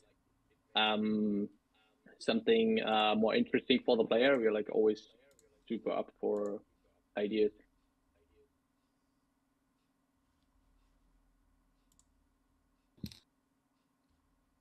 There's a question about how to play. Obviously, now with the non-disclosure agreement lifted, then you'll see more and more content come out about how to play. But in the game client itself, we have a written game guide and a video in the game client itself to show you like how the basics of how to get started. Yeah, so we'll be working with different content creators to get some more content out there about different strategies and how to play, and short form, long form, all different sorts. So yeah, so hopefully it should be quite easy just to go into YouTube and find a video of about how to play within like the next week or so. But in the meantime, as I say, just go into the client, click on the video, give the video a watch. It's got subtitles as well, if that helps you. An alternative, just ask as well. Like loads of people willing to help. You know, if I'm not there, one of the mods will be there, or like one of the people that have been playing for a long time will be there, and everyone's willing to help you as well. So yeah, definitely. Yeah, everybody's super friendly all the time. Yeah, and I know. I think also in the team there are so many people who are just grateful if they can introduce somebody to the game. Like, you know, I've done so many introductions that I still enjoy it. You know, I'm just like, yeah. I'm very excited for the game. So yeah, even myself, I'm super happy to yeah, take the time and explain things, and yeah, also like, you know, then get into discussions like how things could maybe be improved, and yeah, why we maybe made certain decisions. It's always super interesting, and there's like yeah, so much to learn also from other players in the community. Yeah, there's a question from I think we should maybe I don't know. I hope I proved that I'm not artificial intelligence from Ivar's question there, but Summer Flame has a nice question there. So we've mentioned Summer Flame before as someone that's been with us, part of the community for a long time, and there's a nice question there that we can answer. So it says, what sort of player experience is the team looking to create with the final game? What sort of feelings and atmosphere do you hope to evoke with the gameplay? So, really nice question. Good question. Yeah, I think I answered that partially already, right? When I said that, and this vision is not yet achieved in that sense, right? So definitely room to improve. But yeah, I think it's really this combination of like a very fast-paced game, where you just yeah, have this yeah, like full set of tools to, you know, create synergies and, you know, combine cards. So it's a little bit of this like, you know, tinkering and always finding like new combinations and strategies and stuff like that. So that yeah, you can just like, you know, jump into the game very quick, find different synergies that you build on strategies, and like the game, you know, doesn't take too long to finish it. So I don't know. I think something around like 10 to maximum 50 minutes should be fine. So yeah, just like very fast paced, but you know, like basically endless options of combinations, so that it never really gets boring. While at the same time, like I said, you have like this deterministic view to the game, where, you know, we want to make sure that in like 99% of the cases, the better player is really winning, and, you know, you really have this competitiveness. I think in terms of like atmosphere or theme, obviously we, yeah, just have like this deep lore that, you know, describes really every single detail of this world on Serra, with like, you know, the different factions, but then you also have like different sub factions and tribes. There's, I don't know, so much to read about how the politics work, the economical system, like how all the different terrain looks. I think we even have like concept art for like, you know, the underwater world of Serra and stuff. So there's like a lot of things that we didn't share yet, which, yeah, we will be happy to do so. But yeah, I think for us it's also very important that we have this characters and this factions, this tribes that, you know, really have identity, not just from the lore perspective, but also like the way it plays. I think that's like, you know, super important, and, you know, that people really find their match they identify with, but, you know, then also, you know, play around and maybe adapt to different things. I think that has been, yeah, also like a key element in terms of like atmosphere that we followed along from the very beginning, to always make sure, yeah, of course we want very cool, interesting, exciting game mechanics, but at the same time they should also match the lore behind the game. Like I said before, right, you know, this like crazy cyborgs that have and I don't know, then you have, for example, like this sub tribes of the scavengers. They have like, you know, certain traits, and that's also something that can be conveyed in like the artwork, but then also like, you know, in the play style. And I think it's really cool if you kind of like, you know, get this right away, why the faction plays it's the way it does. And I mean, yeah, I think we just have so insanely talented artists that work on the artworks and the animations and, well, basically everything. But I think one of the biggest feedback we got so far is really like for our amazing card artworks. And well, obviously because we haven't you know, publicly shared too much of the gameplay, but I also think that's something that's really outstanding, and I believe the reason it's so outstanding actually is because every single character is like, you know, really created in this world of Serra to give it really like this background story. You, yeah, almost like feel, okay, you can see how this character lives its day, and from this kind of like, you know, background story that the character is being created. And yeah, there's just like so much information in it, and I think it's also like one of the main reasons why the artworks are really so great. And yeah, I really love to watch them all the time. And yeah, even like the, you know, like the wallpaper version where you have, you know, more in the background, and I don't know, I still notice so many details that I didn't notice like a year before or something like that. So I think that really makes makes the atmosphere and then the characteristics of the game as well. Yeah, definitely the factions and how the faction is in the lore and how we then carry that through into the play style, at like an overarching faction level, but then also a card level as well. Like there's a lot of thought that goes into that, and to make it work, to make it all coherent, and to make it all make sense as well.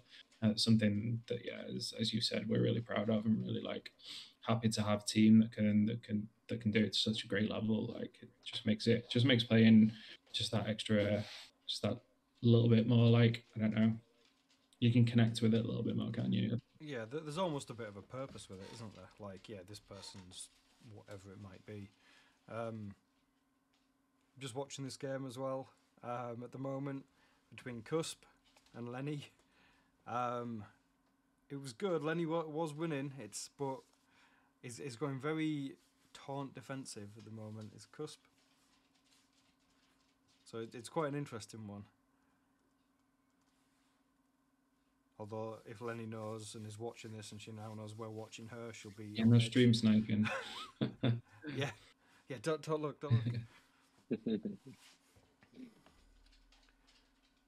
There are a couple more questions in the AMA channel by the looks of things. Oh, some more coming. Oh, we should shout out to like the people that like we, along with this launch, we refreshed the website a little bit today, and along with that there are a few new pages, and one of those pages we've got some links. I think they're linked to the Twitch channel as well, but some content creators that have been part of the community and have jumped on board with us from the start. So like, please go out and follow those and check those out. And then, because then obviously that's where you can get your keys from, but we know that they're going to make some great content and be able to share like Synergy of Serra with the world. I'm just saying in the chat about Synergy of Serra MMO. Yes. I'm in. It's not the first time that question's been asked either. Yeah. But again, the amount of lore we have already, like, there's definitely a base start there. Let's finish one game first. Easily. Simon can do it as his side project, as he's the one that's asking.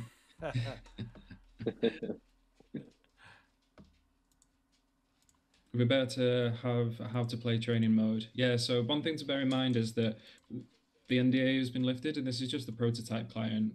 So in the game client, we will definitely, at some point have features like that, so that it's very easy to onboard and go straight in and have like training modes and things like that. But for the moment, the prototype is primarily concerned about testing gameplay and getting feedback on gameplay. So yeah, please bear in mind it's still the prototype, but yeah, all those extra features and stuff definitely further down the line.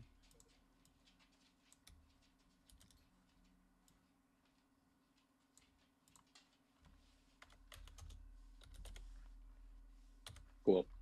I don't know, Craig, if you want, I think it would be also cool if we maybe gave away some crates, if you feel bold. If you want to, yeah. I'm just out here just sending people keys, so yeah. I know. I'm just thinking, like, I mean, like I said, hopefully everybody from our core community is already in anyway. So yeah, I hope that most people who are actually watching right now, they're just after the stream will also jump directly into the game and try it out for themselves.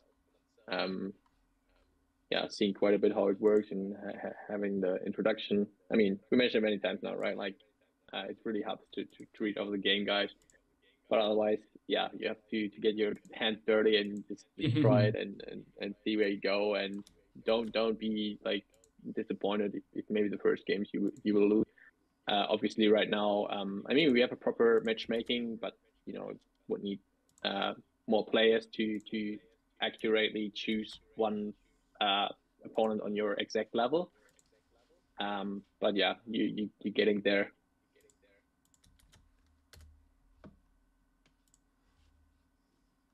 Cool. Did you have some crates to give out then, Andy? Yeah, if you run the giveaway and then ask their wallet addresses, and then we can just send them. Cool. Okay. All right. So the next one I do then, because I've still got a whole bunch of keys, I'll give them a key as well, and then obviously whoever it is can also have a crate. in the meantime, Julian, Dokebi asks if there are any future plans like adventure mode in Hearthstone. Yeah. I've also been asked about my hair care, which That's Yeah, important. why don't you go important. first? Yeah, so Max 9982445. They also get a crate with that as well. So I'll make a note of that and we'll send them that in a bit. I would say definitely open for that. Maybe not in the exact style, but something different. Yeah, I mean, within the team, we were already talking in that direction. Obviously, one of the most requested features from people who have been testing for a while is have any kind of training modes, right? Or like playing against AI. I think especially because GeoStar is so competitive, you maybe don't want to start and just lose all the games in the very beginning. So yeah, it probably feels more comfortable for many people to go against an AI, and then yeah, it's maybe not just playing the same kind of like AI over and over again. There were ideas in the direction which I would think we would implement at some point, but not kind of like a priority to be very soon, where yeah, you maybe have more like, not like exactly the adventure mode, but maybe similar, where you have kind of like certain puzzles that you have to solve, and then they can be on like different ability levels, where I don't know, for example, you have this game, you only have this one unit type in the river show up, and only with that unit type you maybe have to solve a certain situation, or like finish the game in one turn, and you have to figure out what is kind of like the puzzle to combine to be able to solve the situation, which I think would be very cool. It's just like, kind of like a training ground to learn, yeah, what do I do if my opponent has 3 taunts, but I know if I end my turn, he will win, so I have to beat him this turn. And somehow there is lethal damage that you can win. You just have to figure out what is it, right? So I think something like that would be super cool.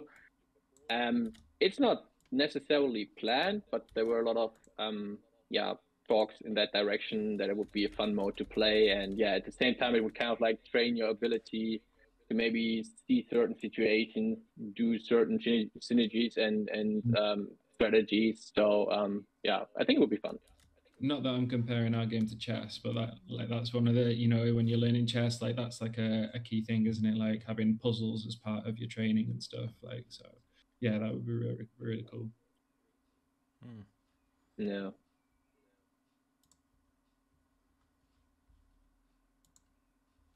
Yeah, I just keep running this now. And what are we giving crates to everybody I'm giving keys to, or was it just that one? We can do community voting. Yeah, well, what do the community think? Do they want free crates? I mean, technically, we're only on for another 10 minutes or so.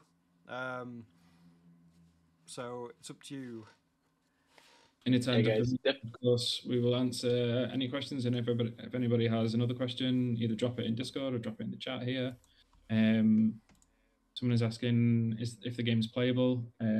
So you can see on screen the prototype client, that if you already have, if you'd signed up before today, then you would have access to that. You just need to check your inbox for an email from us. If not, you will need a key that we're giving away in the stream.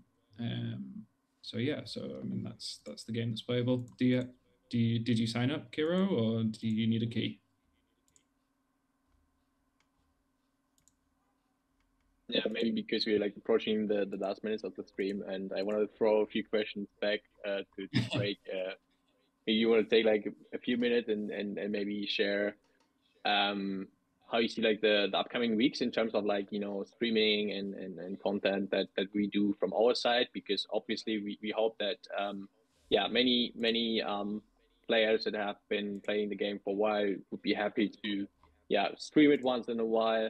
I'm like super excited for that, and I think Andy mentioned that we also have kind of like content creator section on our website now, where you can get like all the like the whole kit that you need for setting up proper stream, and also you can get in touch with us. So we can kind of like grow together and hand you some keys that you can share with your community. But yeah, besides that, anything you want to like leak or share in terms of what we maybe can see in a future live stream, or how you imagine that?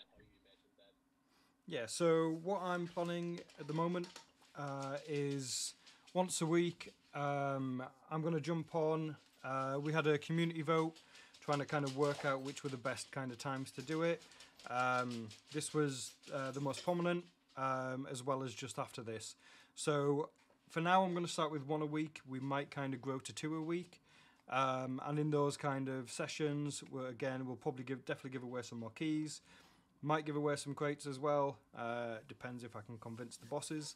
As well as we're gonna, some of it will just be kind of playing games. You guys can jump in, play games with me or Andy or whoever else wants to come on the stream with me.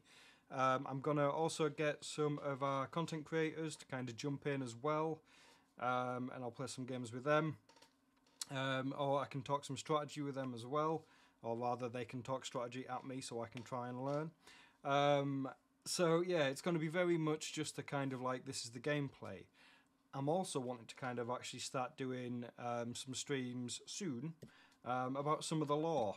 Because as we've said in this, there is a lot of lore surrounding Serra, and the purpose of the tournament, what all these factions are, and so on and so on. So yeah, there's quite a lot there. So there's going to be a lot of stuff like that. If you're interested in making content for us or with us, whether that be for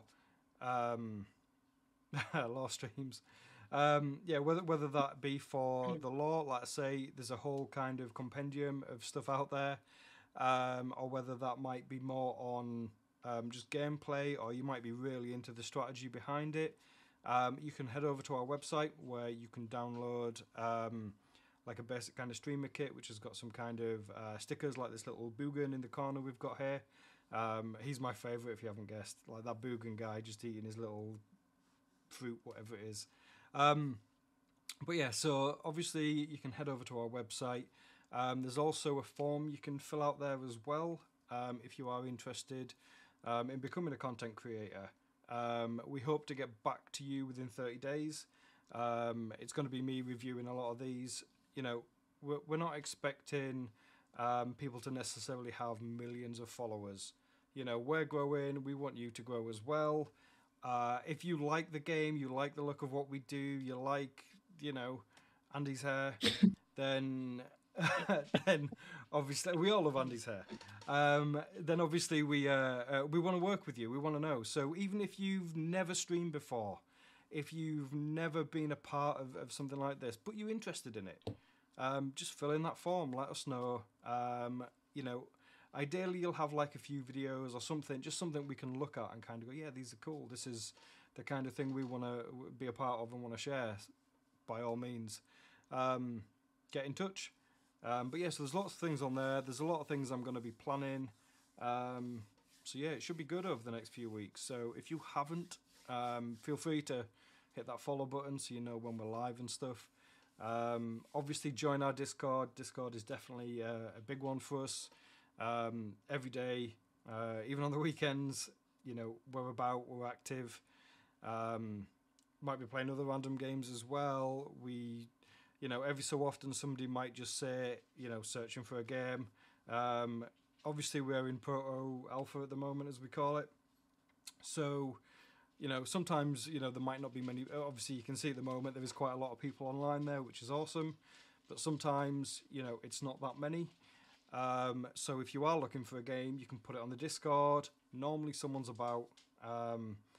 It doesn't say on there. Last time I checked, there was like 1,700 people that were classed as online. So there is quite a lot of people who will pick that up if you put in something in the looking for group. But yeah, so by all means, head over to our website. I think that's pretty much it. Yeah. Nice. I need to sorry, I'm just reading messages. I've got a couple of messages to send back to people. But yeah, so if you got a key, awesome. If we owe you a crate, I'll let you know. I'll message you in a minute. But thank you very much for tuning in to our first live stream. We're hoping to do quite a lot with this and be quite active. As we've said, we'd love your feedback. So again, if you want to give us feedback, it can be on here, it can be on Discord. Don't worry, I'll report back to these guys and tell them, you know, anything that comes up on here. Come say hello on Discord. Yeah. Always there. Yeah, just come say hello. We're friendly-ish. I just said like two sorry, I just said like two inspirations where the first one was like, if you want to do like a lore stream, would be so cool to, I don't know, have like a D&D session as a stream, but then it's only Serra lore based, like the universe we play in. I think that would be really funny. And the second one is I don't know, I think Andy has to give away his hair for like the first Sage of Serra season 1. Just has to become a reward, I guess. just plait his hair, cut it off. That's the. Maybe I'll pass right there. A little locket of my hair. No, just the whole thing. Yeah, that's an idea. Doing like a D&D session. We're planning on playing D&D as well, so who knows? We might even live stream that. That might be quite fun. Yeah, that would be cool. But yeah, I'll definitely doing at least like a one shot of D&D, but using all the lore from yeah. Oh, you've set me off on something now, Julian. Yeah, well, yeah, I'm a big D&D fan. If you know, if you want to talk about D&D, but yeah, so that has kind of been our first live stream. Yeah, the NDA is lifted, the non-disclosure agreement. By all means, share it, so on and so on. There's Head no over to the site, as well. sign up. Yep. Stream it, record it, draw pictures. I don't know what you want to do, but yeah. So yeah, that has been us. I think we're heading off now. But yeah, if you've got any questions, again, you can pop them in here, or obviously head over to Discord, pop them on there, and one of us or someone else in the team will answer them for you. Yes. Cool. Thank you so much, Craig, for hosting this session. It was really fun. I'm so much appreciating the community all the time. You guys that have been watching right now, but also playing the game, being around, believing in us, and just pushing forward, being patient. Yeah, it just like has been so much fun, and yeah, I'm really so excited to see what's coming next, and then yeah, maybe once in a while watch one of the other streams, somebody playing Sage of Serra. That would be really awesome. That would be cool, yeah. Because as well, I'm hoping to once we get some people involved with our content creator program, we'll definitely be recommending them. There is some, if you look down below on, I think it's the home bit of our channel, you'll see there's about 6 people there already. So they are our content creators who are already planning on kind of streaming or making videos or whatever. So you can click on them, go to their channel, follow them as well, and then you'll be able to see and watch some of what they're doing as well. So yeah, thank you very much, everybody, and we will speak to you soon. Thank you, guys. Bye guys. Thank you. Thanks for joining.